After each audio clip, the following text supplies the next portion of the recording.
In the early 1970s, thousands of Jehovah's Witness families made decisions that would shape the rest of their lives.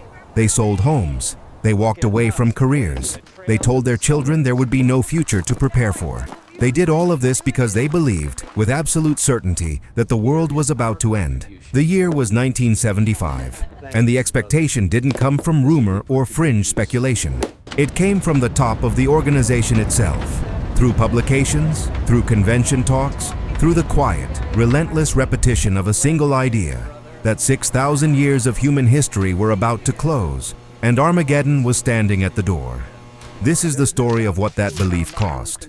Not in theology, not in doctrine, but in homes lost, educations abandoned, families fractured, and lives quietly broken in ways the Watchtower has never fully acknowledged. This is a deep dive into the scars of 1975 and the people who are still carrying them half a century later. Chapuan. How the expectation was built. To understand what happened, you have to understand how the expectation was constructed, because it didn't arrive all at once. It was built slowly, carefully, over nearly a decade. The foundation was laid in 1966 with the publication of a book titled Life Everlasting in Freedom of the Sons of God.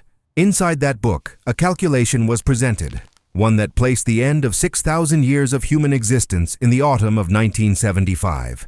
The implication was unmistakable. If 6 millennia of human history were ending, then the 7th millennium, the 1,000-year reign long associated with divine rule, was about to begin.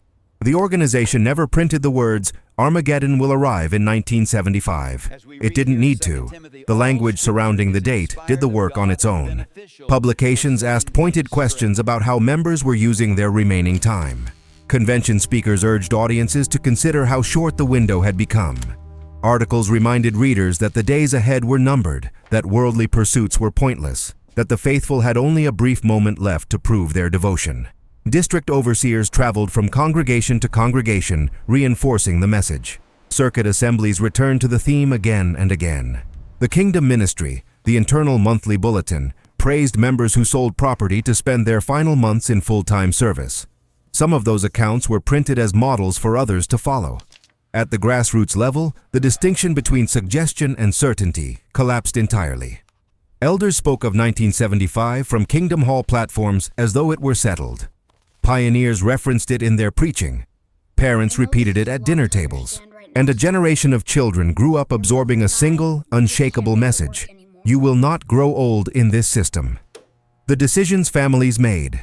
Once a belief like that takes hold, it doesn't stay abstract. It reshapes behavior. And in household after household, the reshaping was dramatic. Families began selling their homes. If the world was ending in a matter of months, a 30-year mortgage made no sense. Savings accounts were drained. Retirement plans were abandoned. Some members liquidated businesses they had spent decades building, convinced that the proceeds would be put to better use funding full-time preaching work in the brief time that remained. Young people were steered away from universities. Trade schools were discouraged. Career ambitions were treated as evidence of weak faith.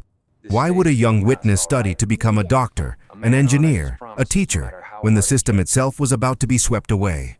Pioneering, full-time door-to-door ministry was presented as the only rational choice for anyone who truly understood the times. Medical decisions were postponed.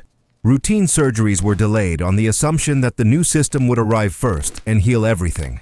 Marriages were rushed or delayed, depending on the counsel received.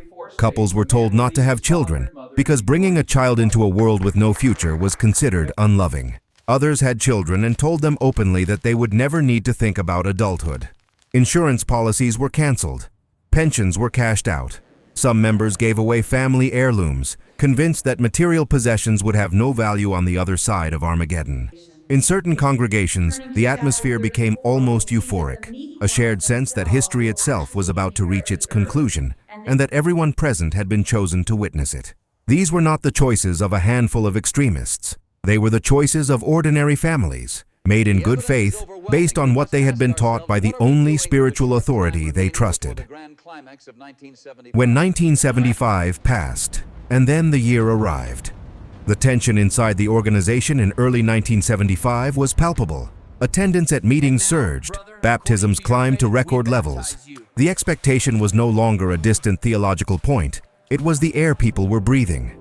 Spring came, summer came, autumn came. The specific window tied to the calculation opened, and then it closed. And nothing happened. No global destruction, no divine intervention, no visible sign that anything had shifted at all. The sun rose on 1976, and the world kept turning. For most members, the first reaction wasn't anger. It was confusion. A quiet, disoriented confusion that settled over congregations like a fog. Meetings continued. The routines of witness life went on. But the electricity of the previous years was gone, replaced by something harder to name. The belief system itself remained intact. The organization was still the organization. The Bible was still the Bible. But the timeline, the thing so many lives had been rearranged around, had simply failed. Some members stopped attending. Others doubled down, insisting the calculation had been slightly off and that the end was still only weeks or months away. A few wrote letters to the headquarters asking for clarification. Most simply waited, hoping an explanation would come from above. And failure of that magnitude demanded an explanation. The response and the shift in narrative. The explanation came, but not in the form many were expecting. In the years following 1975, the organization adjusted its tone. The urgency was dialed back.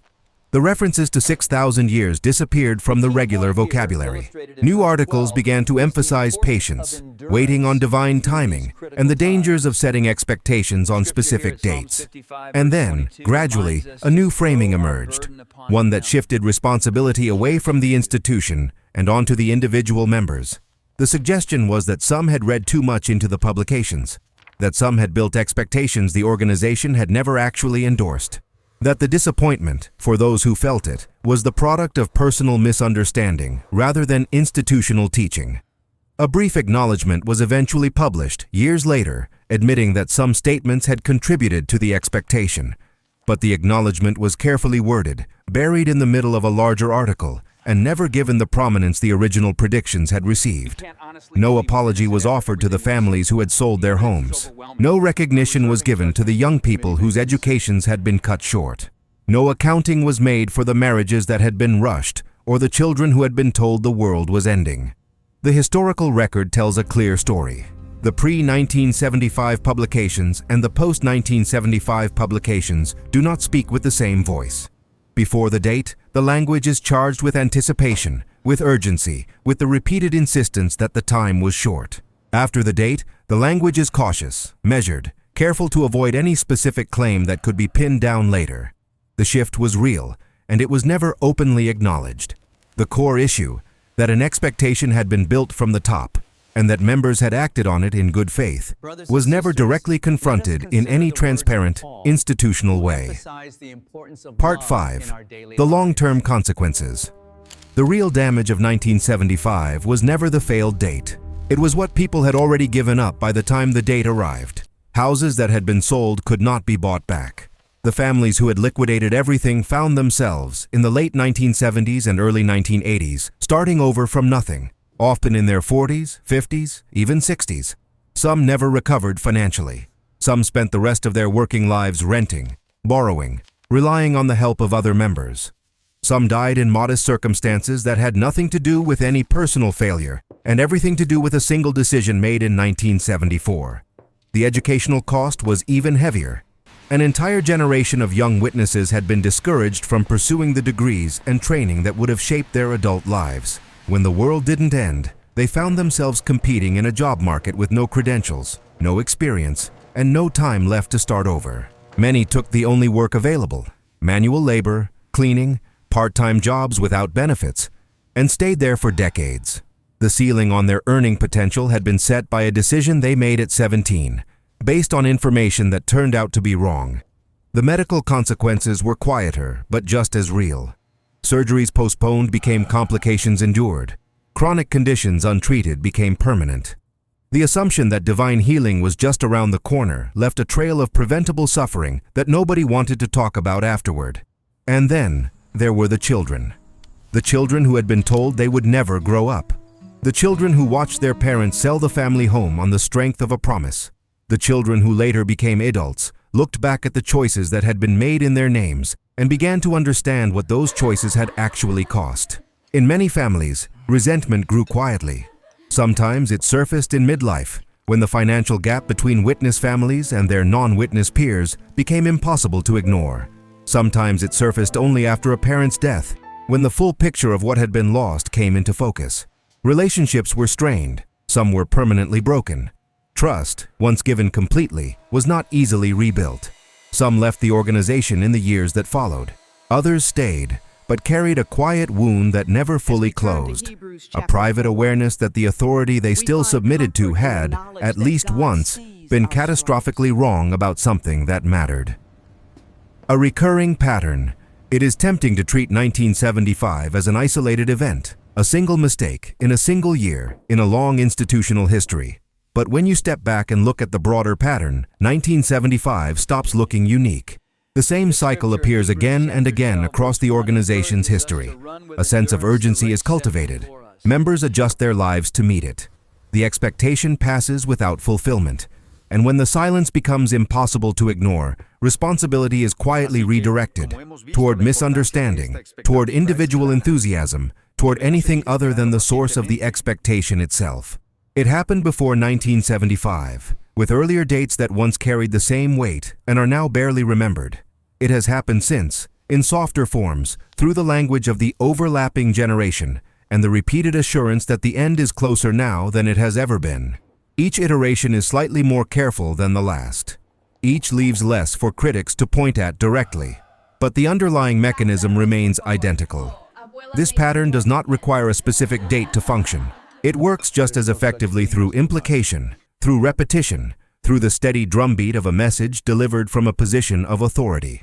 The year on the calendar is almost incidental. What matters is the mechanism, and the mechanism has never really changed. That is why, 50 years later, 1975 is not just a historical footnote, it is a template. And understanding it is the only way to recognize it when it appears again, wearing different language, pointing at a different horizon. Today, 1975 is rarely discussed inside Kingdom halls. Younger members, if they have heard of it at all, know it only as a vague rumor, something their grandparents went through, something the older ones don't like to talk about. The publications of that era are out of print. The convention recordings are archived away. The urgency has been quietly scrubbed from the official memory. But for the people who lived through it, the erasure is not so easy. The house that was sold is still sold. The degree that was never earned is still never earned. The career that was never built is still never built. The children who were told the world was ending are now in their 50s and 60s, looking back at lives shaped by a promise that no one in authority has ever apologized for making. They carry the scars in ways that are often invisible from the outside. A retirement that never came, a profession that was never pursued, a relationship with a parent that never fully healed, a quiet bitterness at family gatherings that younger relatives don't fully understand. The expectation ended in 1975. The consequences did not. They settled into homes and marriages and bank accounts and silences at family dinners, and they stayed there, year after year, long after the date itself had been forgotten. And the question that still hangs over all of it is not whether the prediction failed. Everyone knows it failed. The question is simpler and harder: who carried the cost of believing it? And why, after 50 years, has no one in the organization that built the expectation ever been willing to stand before the people whose lives were rearranged by it and say, plainly, we were wrong? If this story resonated with you, if you lived through 1975, or if your family is still carrying the weight of decisions made in those years, share your experience in the comments. Your voice matters, and there are thousands of others who went through the same thing and have never heard it spoken out loud. Subscribe for more investigations into the history the Watchtower would rather leave buried, and turn on notifications so you don't miss the next one. The past does not stay buried forever, not when the people who lived it are still here to tell the truth.